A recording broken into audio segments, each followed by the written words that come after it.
Sono iniziate questa mattina, grazie ai volontari della Croce Rossa, le operazioni di screening sanitario dei 28 profughi arrivati ieri sera in città e accolti nella palestra dell'Istituto Agrario San Benedetto da Norcia, in via Cave, la terza delle 3 strutture messe a disposizione temporaneamente dal Comune e dalla provincia di Padova, che sabato era stata allestita con una trentina di brandine. I richiedenti asilo sono ragazzi giovani, tutti ventenni, tra di loro anche 4 minori non accompagnati, affidati a delle strutture di cooperazione. I migranti saranno gestiti dal Consorzio Veneto Insieme, che riunisce le diverse cooperative. Il futuro dei profughi resta ancora tutto da decidere, perché, come per la palestra della scuola media Falconetti in quartiere Forcellini, anche questa del San Benedetto da Norcia deve essere liberata per l'imminente inizio dell'anno scolastico il prossimo 13 settembre.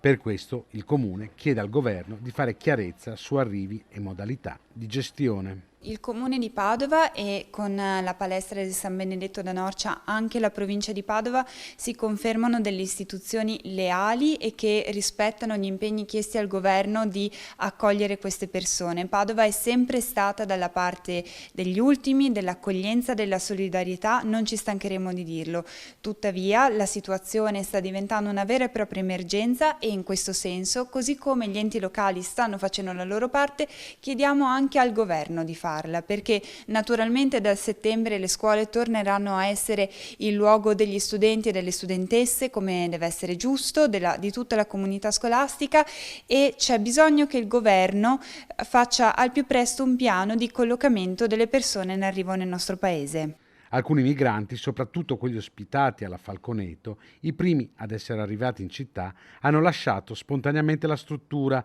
per ridirigersi verso altri paesi europei, soprattutto la Francia.